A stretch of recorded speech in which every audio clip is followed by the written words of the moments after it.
Hi, good morning, students. In my previous lecture on the Muslim law we had started yesterday, we had started with the very basics of Muslim law. Muslim law is a personal law, and yesterday we saw the status of personal law in modern day India, especially vis-a-vis the constitution.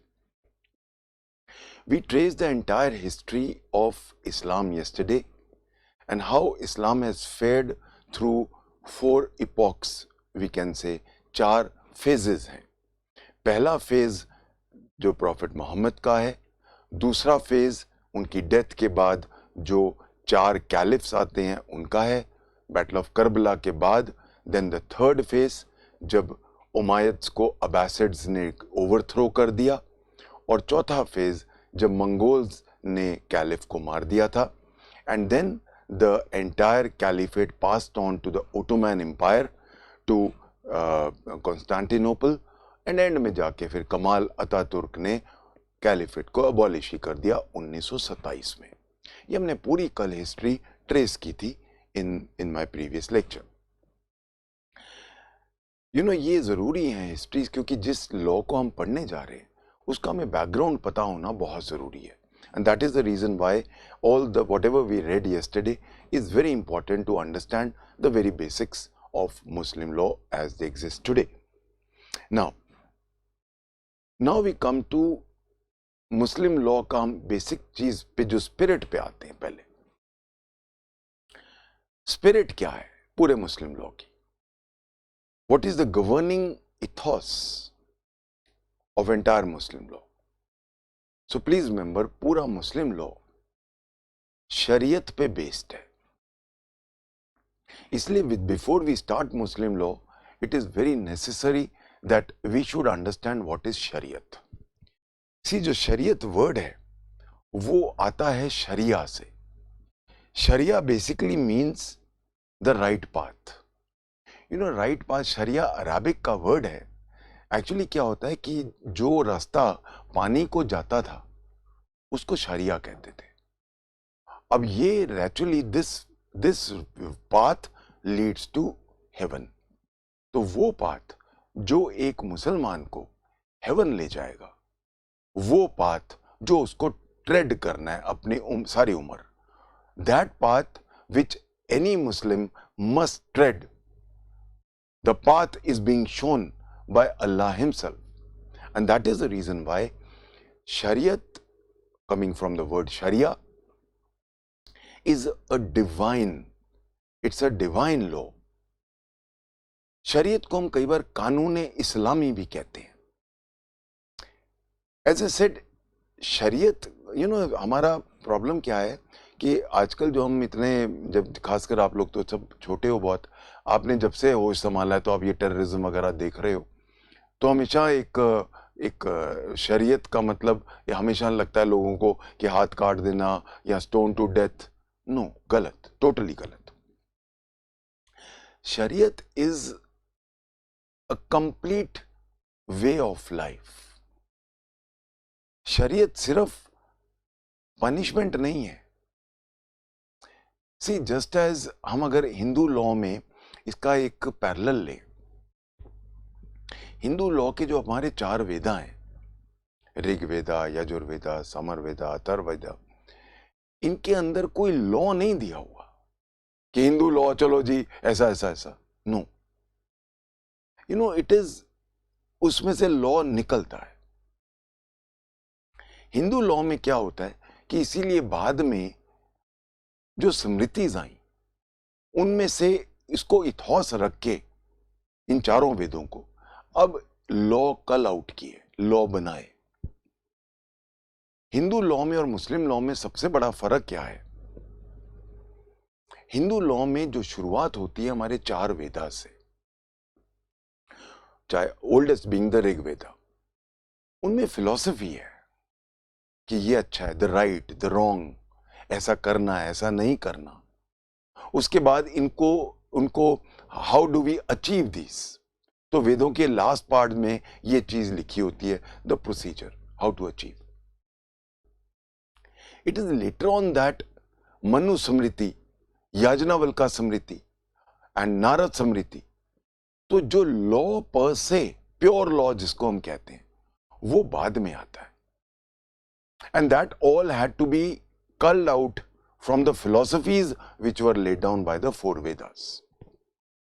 इसलिए स्मृतिज जो हैं वो हमारी crystallise करती हैं law को. यहां फर्क है. यहां पे the holy Quran lays down the entire path. The Holy Quran is not a book of law. You'll be surprised that out of about 6,300 verses, hardly 200 pertain to law. और उनमें से हार्डली मिकल 60 के करीब हैं जो फैमिली लॉ को cover करते हैं. तो ऑलमोस्ट 6,500 वर्सेस में से सिर्फ 200 लॉ के ऊपर है.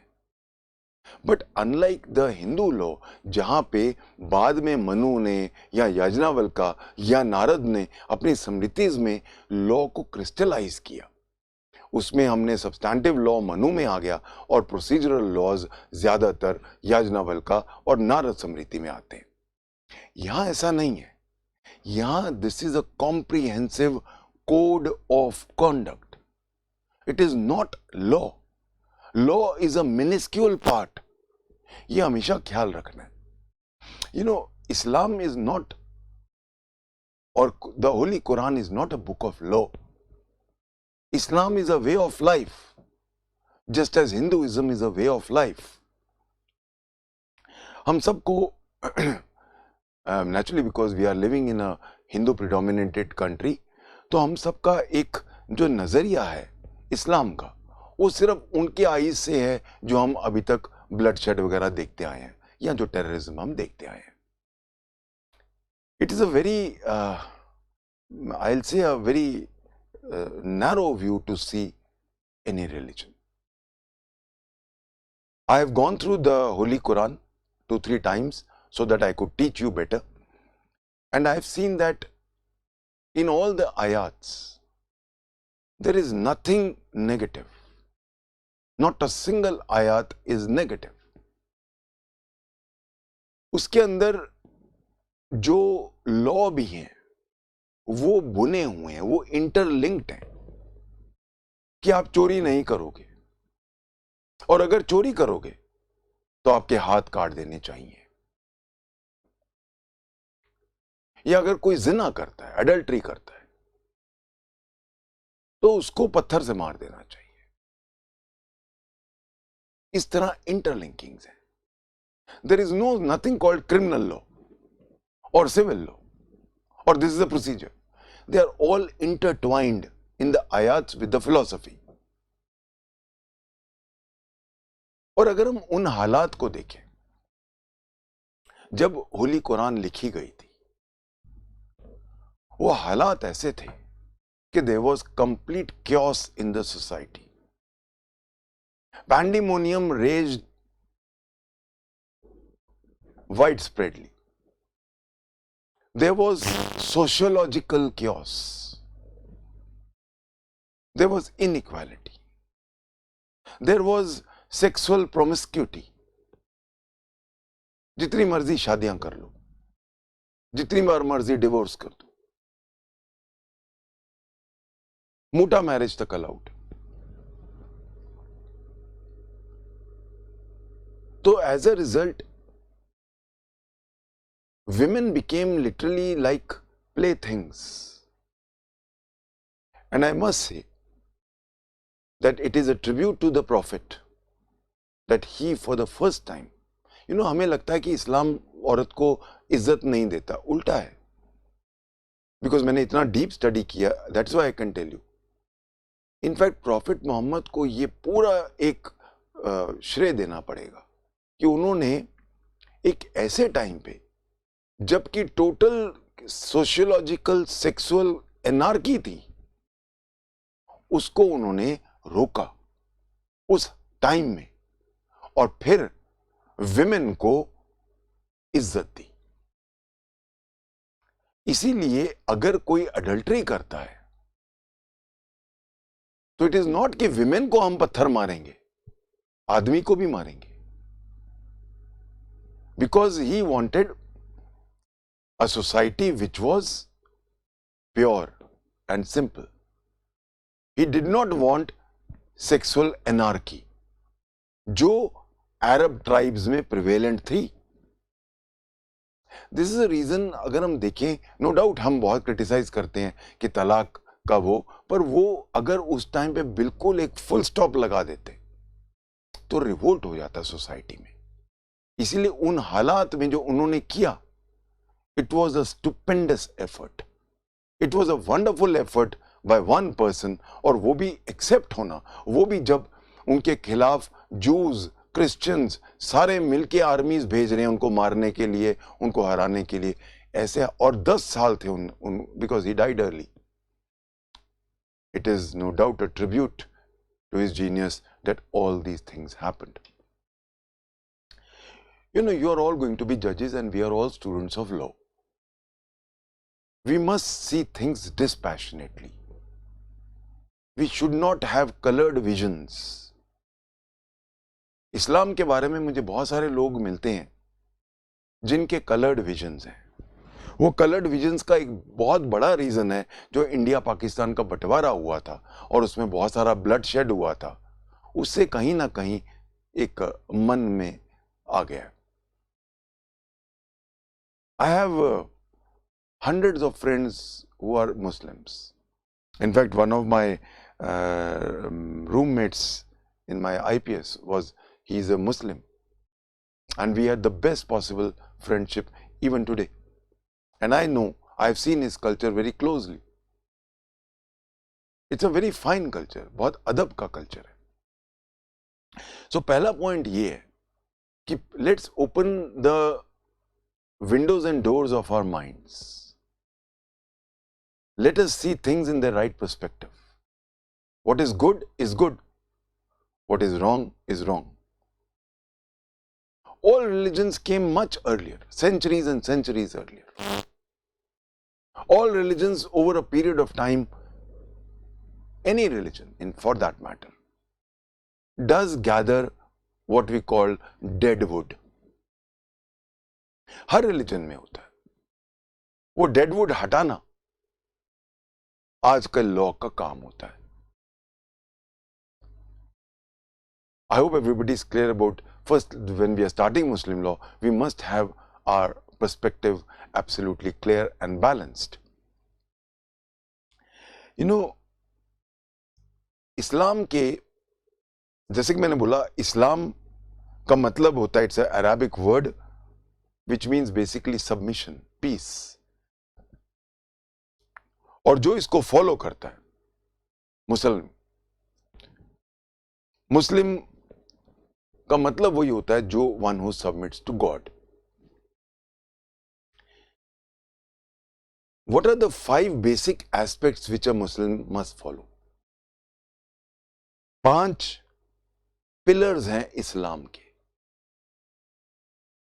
बिफोर आई गो टू शरीयत, ये सारी चीजें होली कुरान से ही बोल रहा हूं मैं. तो अगर कोई सच्चा मुसलमान है तो उसको 5 चीजें तो फॉलो करनी है, अदरवाइज ही इज नॉट, जिसको मैं कहूंगा एक सच्चा मुसलमान. ये 5 पिलर्स कौन से हैं? ये 5 रिलीजियस कमांडमेंट्स हैं. What are those commandments? पहला, shahada, SHAHADAH, Shahada. Shahada means declaration of faith.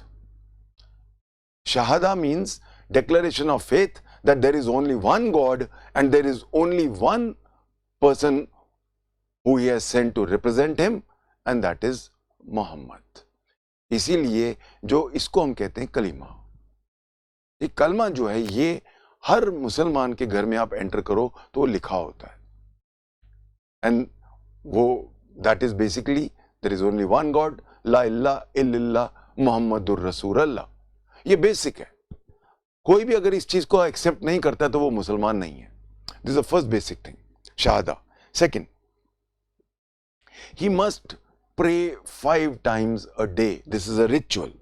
So there is a ritual prayer 5 times a day, what we call salat, SALAT.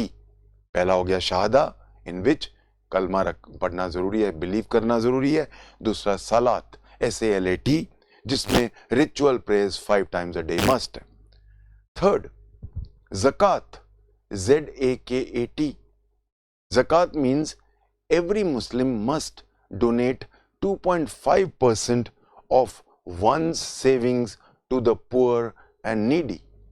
हर मुसलमान अपने जितनी भी उसकी सेविंग्स हैं उसमें से 2.5% गरीब आदमी को देगा।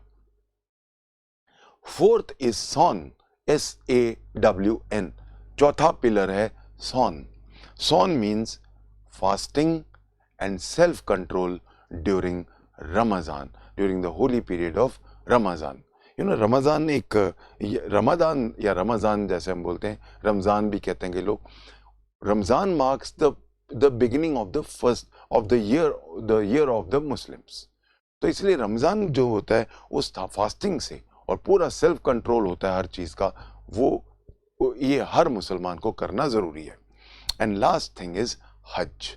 एक बार जिंदगी में मरने से पहले every Muslim must go on pilgrimage to Mecca and Medina, provided of course is able to do it. तो ये 5 पिलर्स हैं हमारे।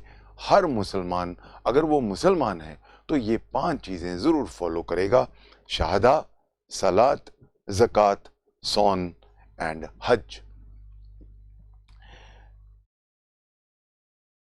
When I say Shariat, when I use the word Shariat, as I told you, this is an Arabic term which is of Shariat, basically is now a divine law. Originally, as I told, it referred to a path which led to a water source. Al-Sharia, A-L, second word Sharia, S-H-A-R-I-A. Al-Sharia, Al means the path, the Islamic way, Al-Sharia. So every Muslim has to follow Al-Sharia. This path leads where? This path is the right path. It leads the believer to paradise.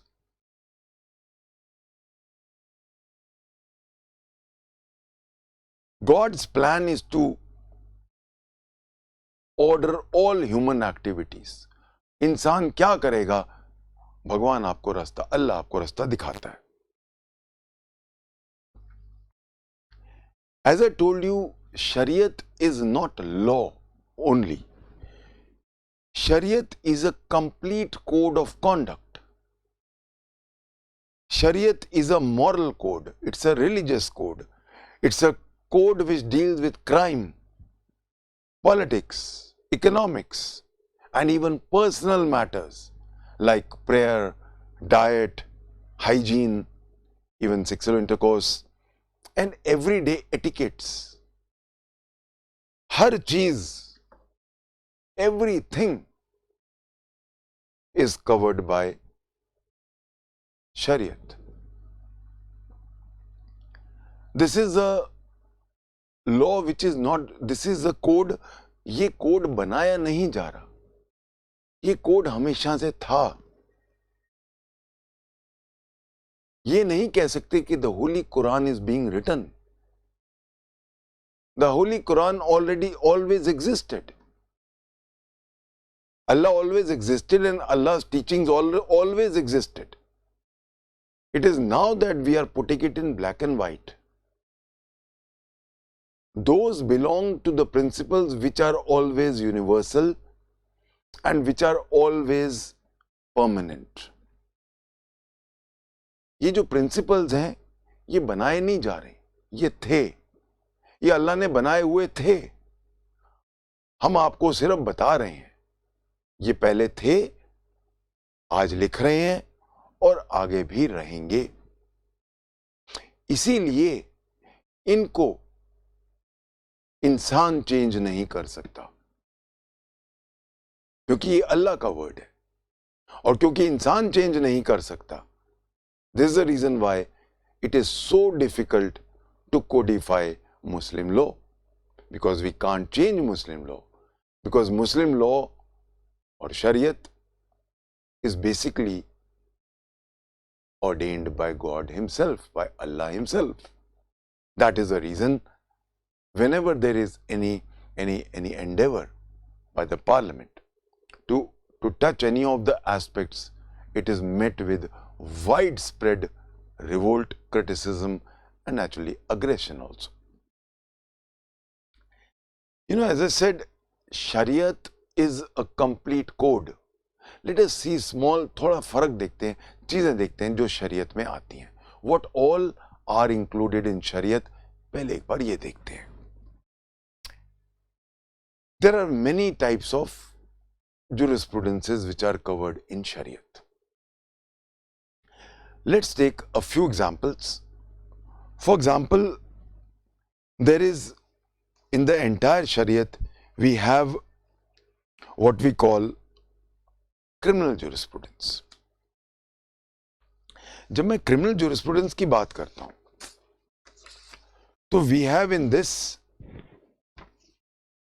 the entire law which is given here. You know, in criminal law, अगर हम law की बात करें, जैसे कि मैंने पहले ही बताया, भी हम देखेंगे सोर्सेज हम करने वाले हैं इस्लाम मुस्लिम लॉ के, तो उसके अंदर हम देखेंगे कि the holy Quran contains everything.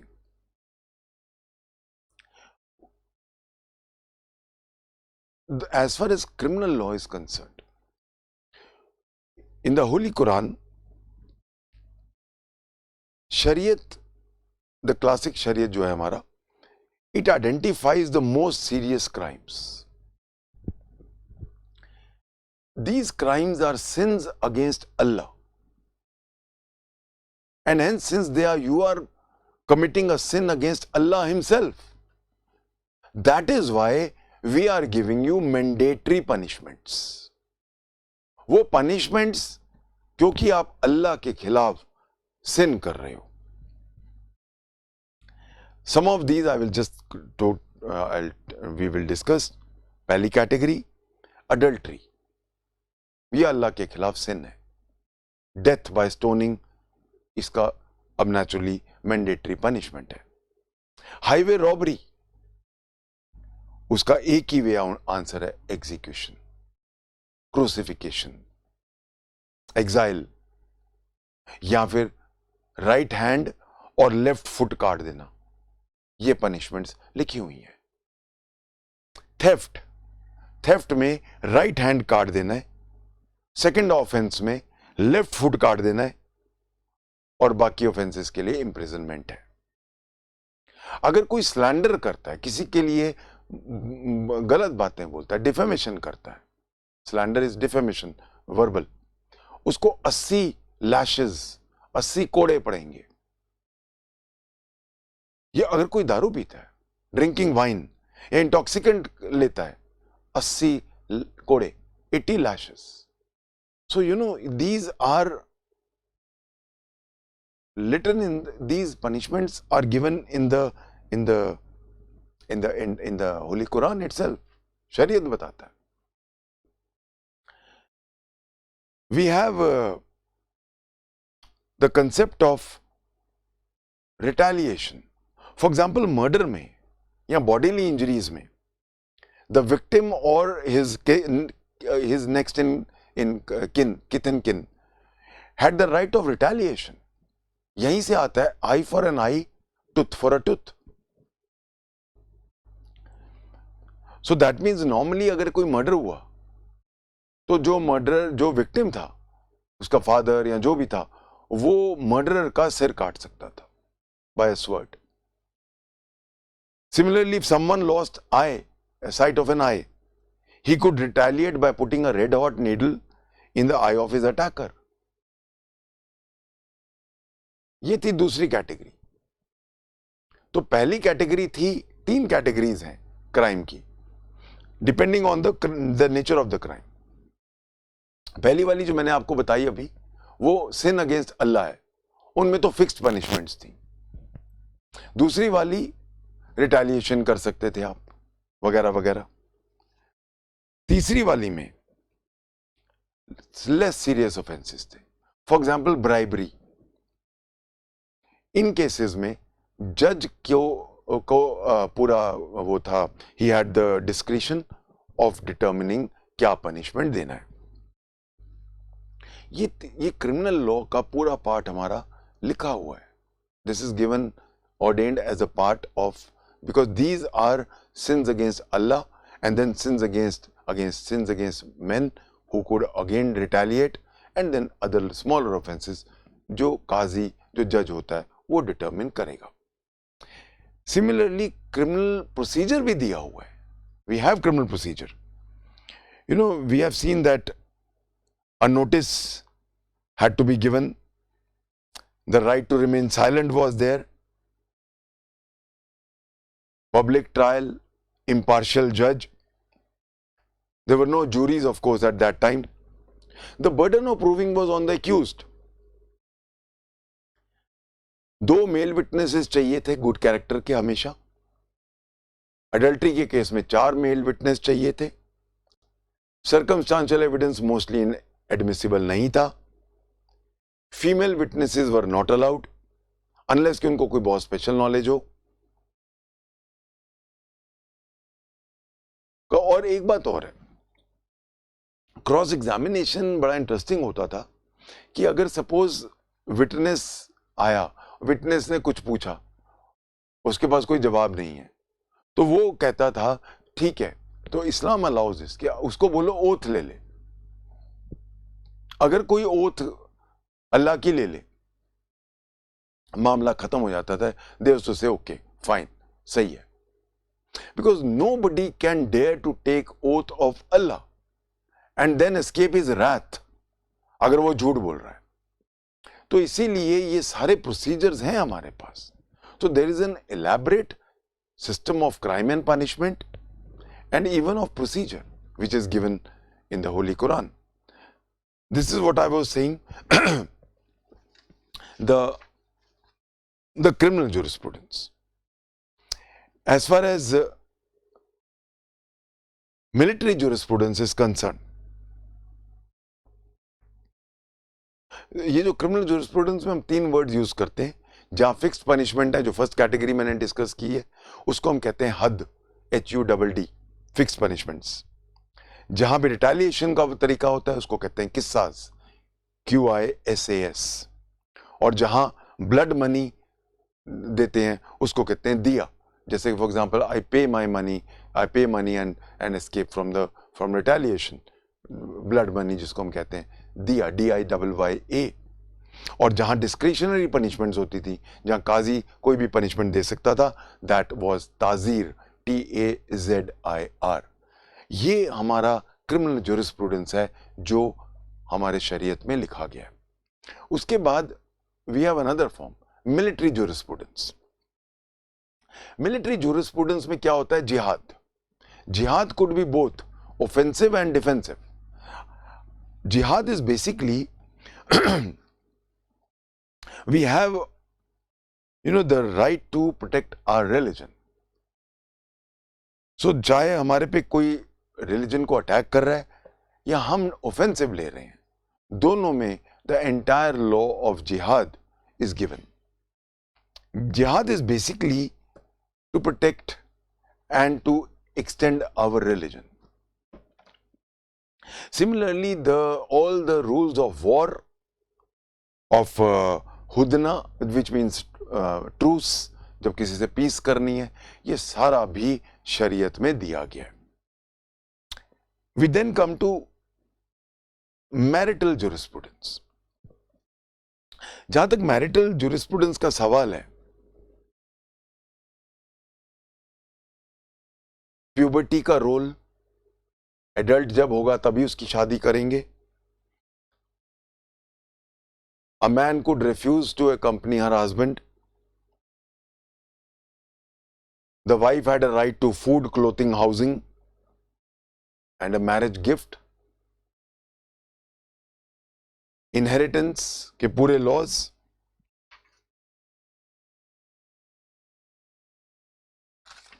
The entire law जो हम पढ़ेंगे,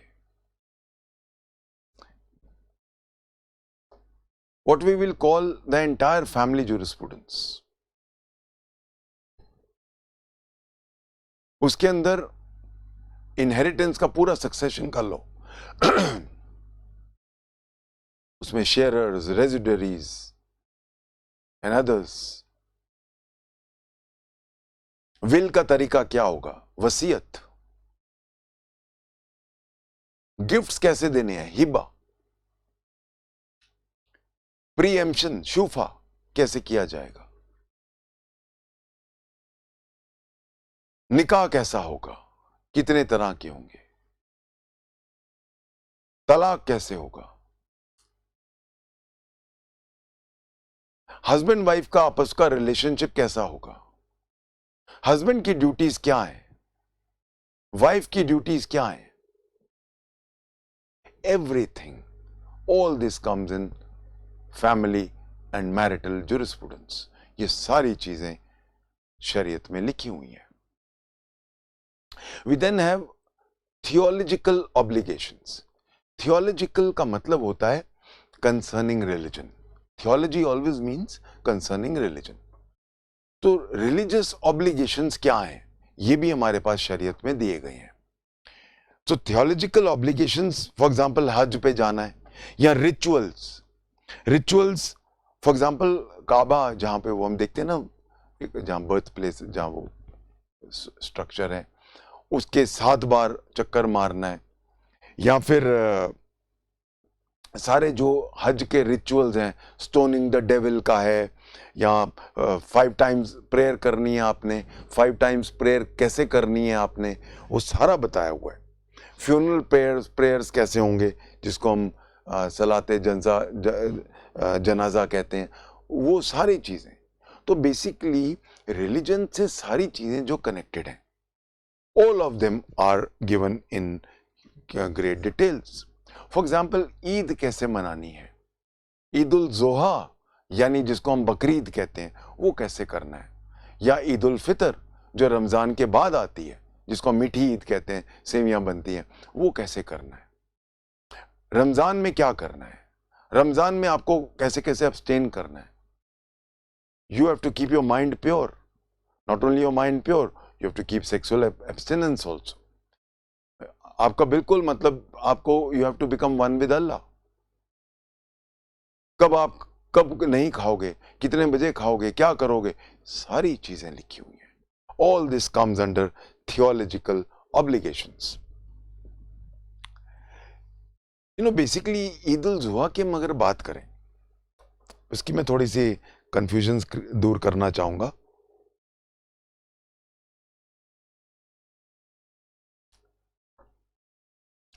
इसका बैकग्राउंड बताता हूं क्या है। There was a person called Abraham. उसका लड़का था इस्माइल। एक दिन अल्लाह उसके सपने में आए और बोले कि कल सुबह जो ईद है, I want you to sacrifice your son Ismail. तो वो आए, सुबह हुआ, and Abraham was just going to slaughter his son Ismail. वो जैसे ही गर्दन काटने वाला था, अल्लाह ने आके उसका हाथ रोक लिया और बोला, नहीं, मैं बहुत खुश हूं तुम्हारे से, तुम इतना मेरे को मानते हो, fine, I was just testing you, you need not slaughter your sons, you need not sacrifice your sons, you can instead एक बकरे की बलि दे दो, सैक्रिफाइस अ लैम्ब। वहां से शुरुआत होती है। तो बेसिकली जो बकरीद होती है, उसमें दे सैक्रिफाइस, उनको पहले पालते हैं, उसको सैक्रिफाइस करते हैं इन द नेम ऑफ अल्लाह, और वो फिर सबको बांट देते हैं वो मीट, बिकॉज उस टाइम मीट ही खाते थे सारे, तो ये सब बांट देते हैं और सब लोगों को एक तरह से इसको बांट दिया जाता है। सो इसका ये बैकग्राउंड है ईद उल जोहा का, ZUHA, जोहा। दूसरी जो ईद होती है ईद उल फित्र, FITR, वो जिसको मीठी ईद कहते हैं, वो रमजान का जैसे महीना खत्म होता है, उसके एकदम बाद जिस दिन लास्ट डे होता है, उस दिन ईद उल फितर होती है। उसके अंदर they have, then naturally they make sweet meats and then they distribute it to everybody as a gesture of sweetness, कि हम सब स्वीट फैलाएं, क्योंकि हम पूरा महीना हमने फास्ट, इतना स्ट्रिक्ट फास्ट होता है. I have seen my friends कि हमारी जब ट्रेनिंग चल रही होती थी हैदराबाद में नेशनल पुलिस एकेडमी में, तो मेरा जो फ्रेंड था वो मुस्लिम, वो पानी भी नहीं पीता था. ट्रेनिंग तो ही कांट से कि मैं ट्रेनिंग नहीं करूंगा जी, मैं तो फास्ट पे हूँ, but he was a staunch Muslim. तो वो आई रिमेम्बर जो अपनी स्पिट होती है, थूक, वो भी अंदर नहीं लेके जाते कि नहीं, उससे वो भी मना है, इतने स्टॉन्च होता है. तो they are they go to the extreme to sacrifice. तो उस टाइम ये नहीं कि आप सिर्फ खाना नहीं खा रहे हो या पानी भी नहीं पी रहे हो और इवन थूक भी अंदर नहीं ले जा सकते, आपको माइंड भी प्योर रखना है. इसीलिए आप देखो पूरे वर्ल्ड में रमजान के महीने में टेररिज्म वगैरह बिल्कुल बंद हो जाता है, एज फार एज पॉसिबल बिल्कुल एक क्वाइट हो जाते हैं. जितनी लड़ाइयाँ होती हैं, जो फैक्शंस में भी लड़ाइयाँ होती हैं, वो बंद हो जाती हैं, because that time they are suppose to keep their mind in unison with Allah. Okay, this is something, I am giving you all these aspect ताकि बैकग्राउंड बिल्कुल आपका सॉलिड हो जाए कि हम क्या चीज पढ़ने जा रहे हैं. जब हम इकोनॉमिक जूरिस्प्रूडेंस में आते हैं, इकोनॉमिक जूरिस्प्रूडेंस का एक बहुत अच्छा पार्ट है इनका ज़कात. जैसा कि मैंने बोला 2.5% उनकी सेविंग्स की उनको देनी ही है. अगर वो सच्चा मुसलमान है तो 2.5% देगा. सिमिलरली रिलीजियस वो एंडाउमेंट्स देगा. वक्फ हम पढ़ेंगे बाद में, इसका पूरा लॉ पढ़ेंगे. वक्फ जो है वो अपनी प्रॉपर्टी परपेचुअली दान दे देता है कि अब ये सारी उम्र मेरे मरने के बाद फॉर परपेचुअली ये लोग यूज करें ताकि उनका भला हो सके. सिमिलरली सदाक होता है जो गिफ्ट दे देते हो अल्लाह के नाम पे. सिमिलरली इस्लाम में रिबा, RIBA, रिबा मीन्स कि इंटरेस्ट नहीं खाना आपने. Interest is forbidden, there is forbidden prohibition of taking interest money. तो ये सारे जो इकोनॉमिक जूरिस्प्रूडेंस है उसमें बहुत कुछ आ जाता है. उसमें ये हमारा वसीयत वगैरह सब, वो सब इसमें आ जाता है. ये सारी चीजें कहाँ लिखी हैं? शरीयत में. अगर हम थोड़े पर्सनल चीजों पे आए तो ड्रेस कोड मेन का ड्रेस कोड भी है और विमेन का ड्रेस कोड भी है. As far as women is concerned, women के लिए हिजब, वेल, जिसको हम वेल कहते हैं, जो हम क्या कहते हैं, वेल होता है, जो आप समझते हो वेल हो. सो VEIL, वेल, हिजब HIJAB. शरीयत में कहीं नहीं लिखा हुआ कि विमेन बुर्का पहनेगी. बुर्का का मेंशन नहीं है कहीं. उसमें यह लिखा है कि जो हिजब है that should cover the head and chest of a woman.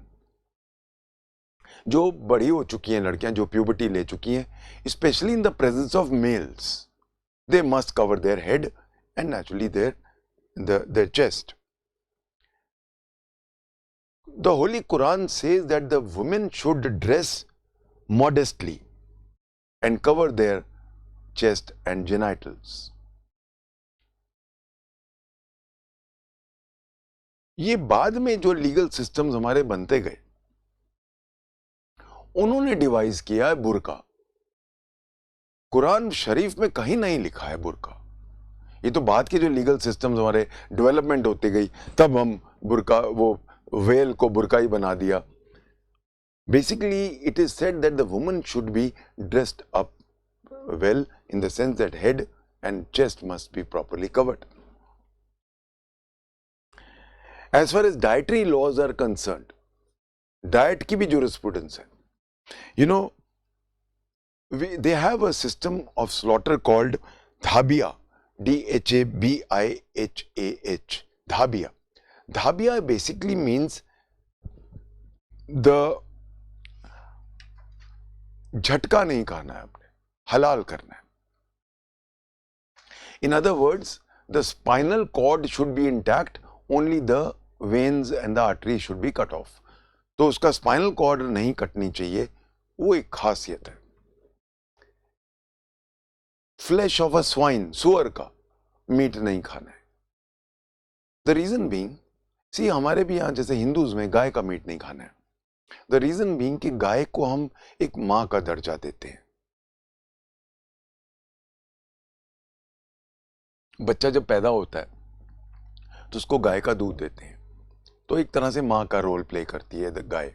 इसलिए हम एक हिंदू सेंटिमेंट है। और इनफैक्ट अगर हम आर्यन कल्चर देखें तो गाय ही हमारी वेल्थ होती थी, और एक आदमी का वेल्थ देखा जाता था उसके पास कितनी गायें हैं। स्वाइन इसलिए मना है, और वो भी शरीयत में ही मना है। द रीजन बीइंग दैट सुअर जो होते हैं वो बहुत गंदी जगह रहते हैं। इफ यू नोटिस, सुअर हमेशा गंद में होते हैं, हमेशा कीचड़ में होंगे। तो that is why us and biologically speaking, medically speaking, as a doctor I can tell you, the most of the बीमारी जो होती हैं वो सुअर से आती है। जितने भी हमारे वर्म्स हैं, टेप वर्म्स, लिवर फ्लूक्स, या और भी जितने बड़े डेंजरस बीमारियां हैं, वो सारी हमारे को पिग से आती हैं, सुअर से आती हैं। So that is why swine, और जिसको हम सुअर कहते हैं, वो कंप्लीटली फॉरबिडन है बाय शरीयत। या फिर जो किसी और ने मारा है एनिमल, वो आप नहीं खाओगे। यहाँ जिसे और को मारा है, मतलब किसी और भगवान का नाम लेके, फॉर एग्जाम्पल किसी और भगवान के नाम पे मारा है, तो वो आप एनिमल नहीं लोगे। या एक एनिमल जिसका गला घोंट के मारा गया हो, वो भी नहीं खाएंगे। या जो गिरा हो, मरा हो, या मरा हुआ मिला हो, वो खाना निषेध है, that you are not allowed to eat. And also जो आप ऑल्टर पे स्लॉटर करते हो, जो एक रिलीजियस प्लेस में स्लॉटर करते हो, वो भी खाना अलाउड नहीं है।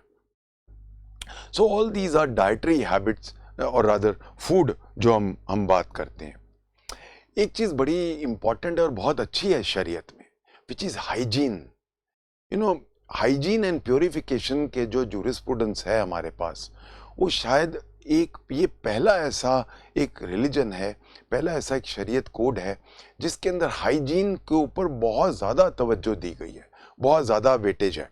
In fact, the prophet once said that cleanliness is half the faith. जो क्लीन नहीं है वो मुसलमान नहीं है। Prophet was very very particular about cleanliness. Cleanliness पे तो बहुत सारे आयात भी हैं। For example, होली कुरान को कोई हाथ नहीं लगाएगा जब तक वो बिल्कुल क्लीन नहीं है। इसलिए इफ यू सी समबडी, अगर आप किसी मुस्लिम को देखो नमाज अदा करने जा रहा है, तो वो पूरा अच्छी तरह पहले हाथ धोएगा, यहां तक धोएगा, कान धोएगा, मुंह धोएगा, सब, because this is a must. So cleanliness is a must. In fact, the Prophet has very clearly said that any Muslim who does not keep his house, his body, everything clean will never attain God. तो इसीलिए क्लेanliness का बहुत बहुत बहुत ध्यान रखा गया। नाखून अलाउड नहीं है, nobody is allowed to keep nails, including women. इसीलिए मूछें अलाउड नहीं है, पर बियर्ड अलाउड है, क्योंकि मूछें नेचुरल है, कोई खाना खाते वक्त हो जाता है।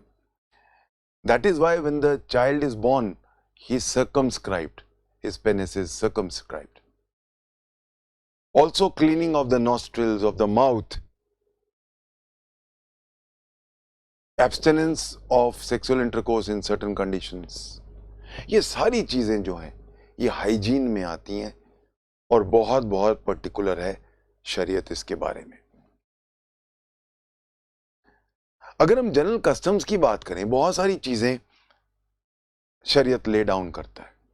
फॉर एग्जाम्पल, कुछ भी खाना या पीने से पहले बिस्मिल्लाह कहना। बिस्मिल्लाह का मतलब in the name of God.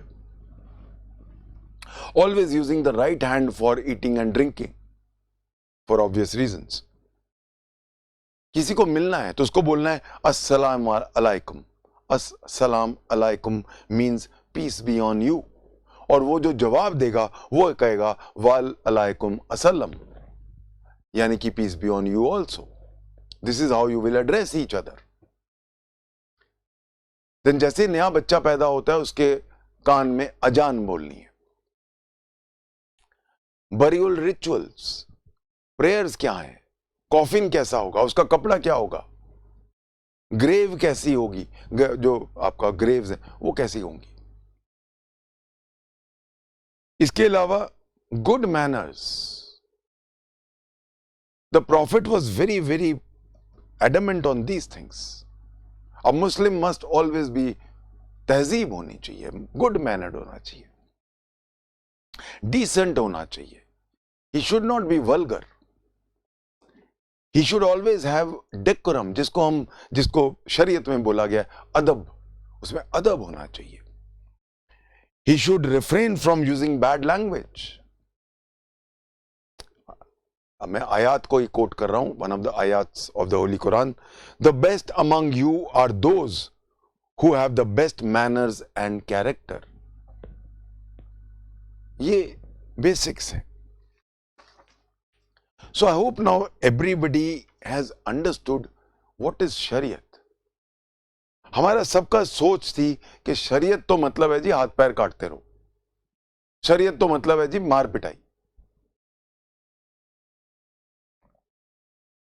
गलत।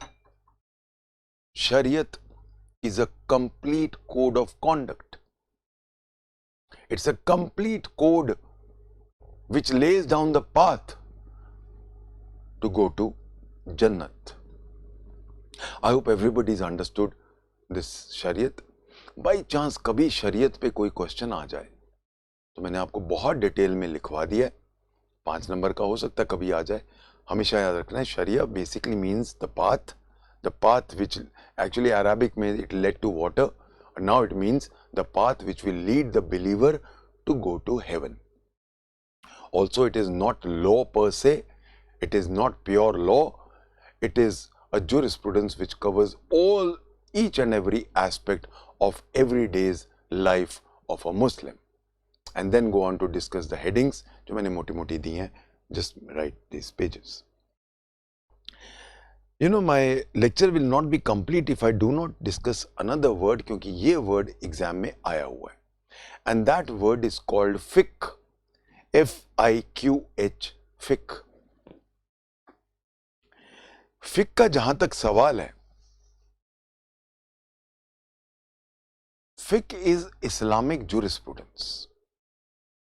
fiqh का literal meaning है intelligence। In Islam, fiqh is the name given to the whole science of jurisprudence।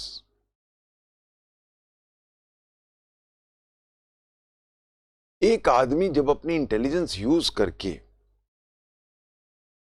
Because the Quran is not complete elucidating law नहीं करता, बहुत सारी चीजें अपना दिमाग लगानी पड़ती हैं।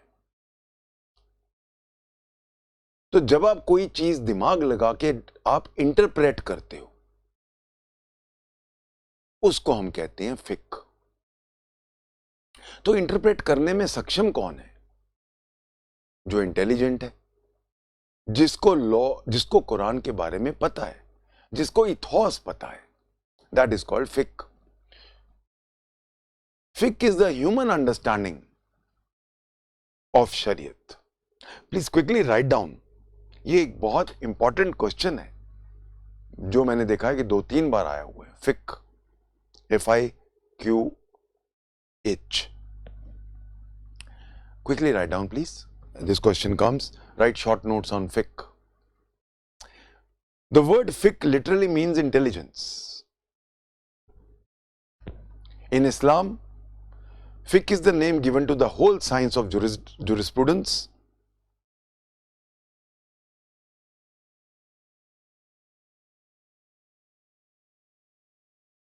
the person who's skilled in law, a jurist,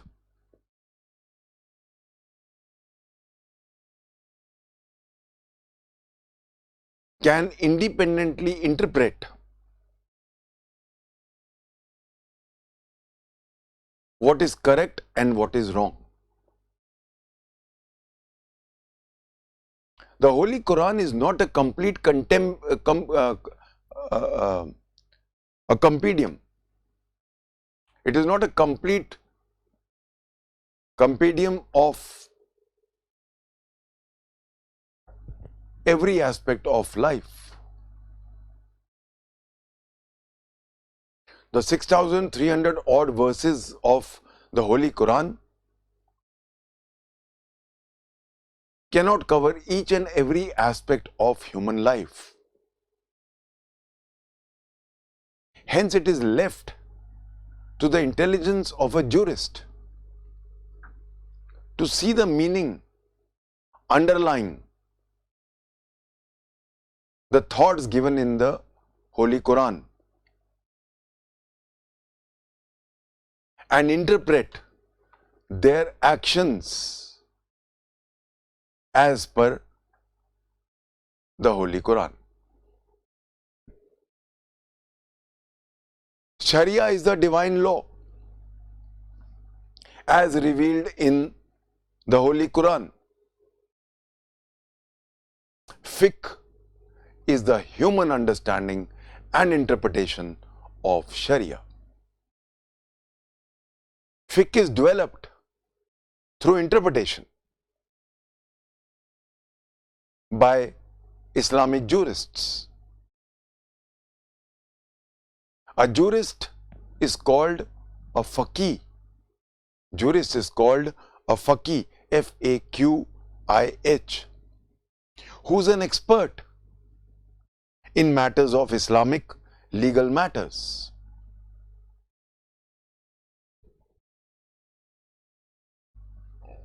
As per fiqh,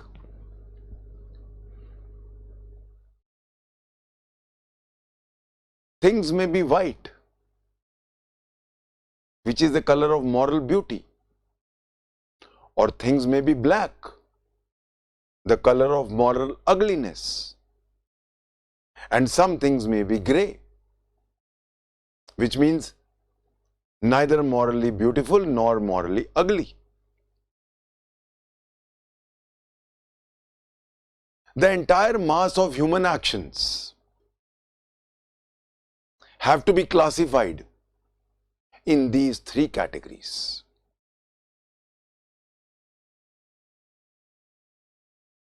On these categories, any action of a human being in Islam falls in 5 categories of fiqh.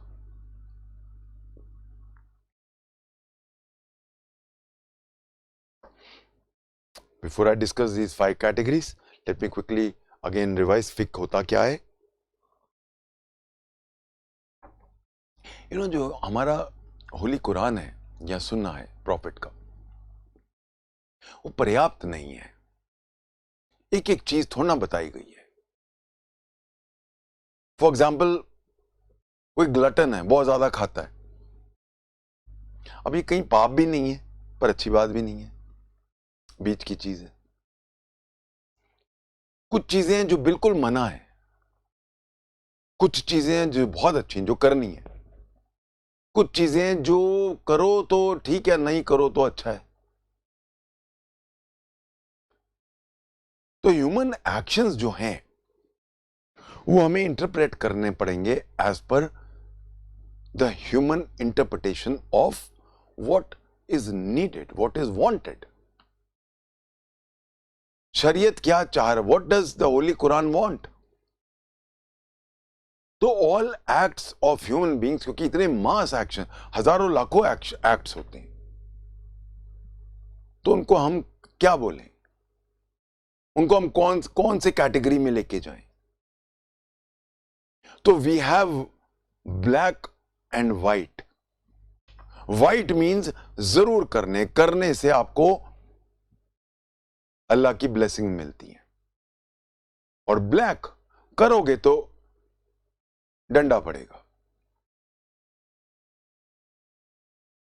जो ब्लैक है वो तो बिल्कुल नहीं करना, वो करना पाप है। जो व्हाइट है वो करो, और करोगे तो आपको ब्लेसिंग्स मिलेंगी। जो ब्लैक है उसको हम कहते हैं हराम। Let's see the list. White से शुरू करते हैं।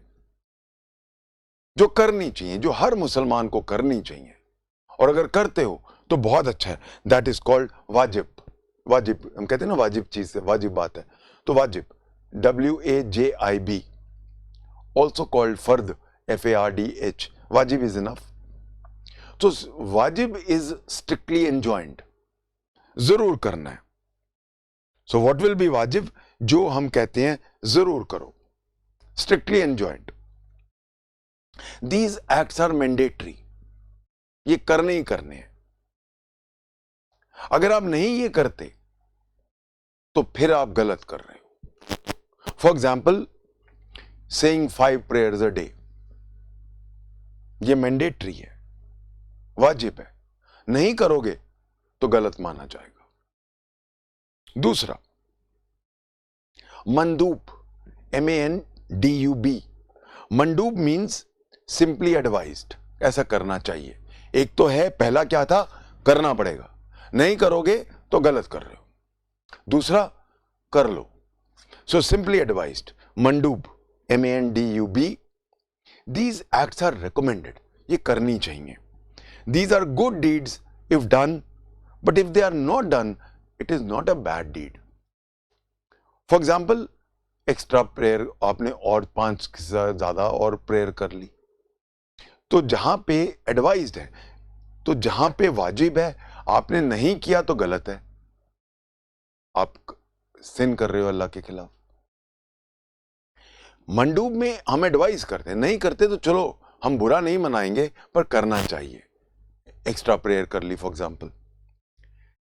तीसरा है, अब ये जो ग्रे शुरू हो गया, पहले व्हाइट था वाजिब, ये तो हर एक को करना ही है, नहीं करोगे तो गलत कर रहे हो। दूसरा, सिंपली एडवाइज्ड, मंडूब, करो तो अच्छा है, नहीं करोगे तो चलो बुरा नहीं है पर कर लो। तीसरा, परमिटेड, चलो कर लो, पर अच्छी बात नहीं, पर चलो कर लो। तो मंडूब में क्या होता है, सॉरी, तीसरे में परमिटेड में मुबा, MUBAH, परमिटेड। ये हम इंसान पे छोड़ते हैं कि तुम्हारा अगर जमीर मानता है तो कर लो, नहीं तो मत करो।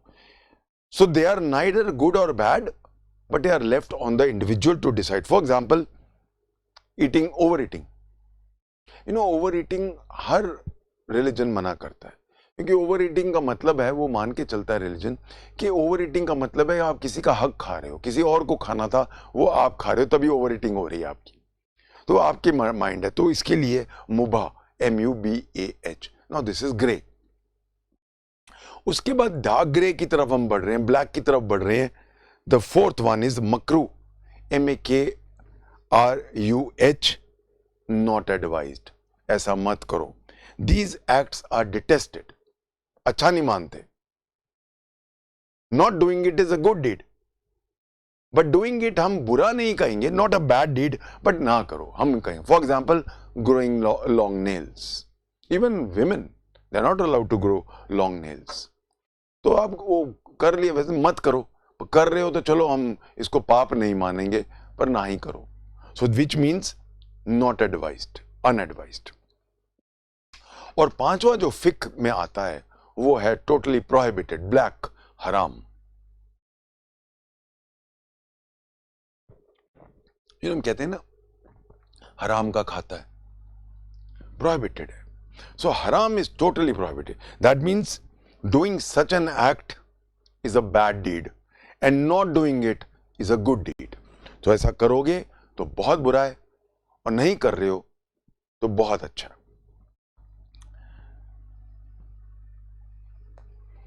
सो बेसिकली फिक क्या है, वह मैंने आपको डिक्टेट भी करा है।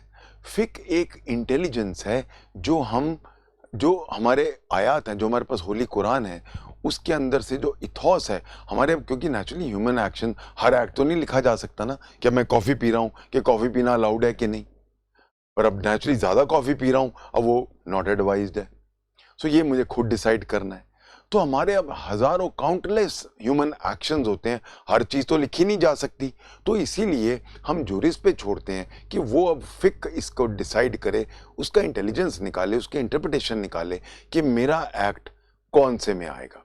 अगर वो हराम में आता है तो बिल्कुल नहीं करना है, करोगे तो सिन है, नहीं करोगे तो बहुत अच्छा है। और अगर वो वाजिब में आता है तो वो ज़रूर करना है, और नहीं करोगे तो फिर बुरा है। और बीच में ये 3 आ जाते हैं, तो 5 हम कलर्स में ले आए हैं। So right from white to black, तो white, light grey, grey, dark grey and black, हमारे सारे एक्शंस इनमें आते हैं और इसके मुताबिक ही डिसाइड होगा कि मुझे जन्नत में जाना है कि मुझे जहन्नुम में जाना है।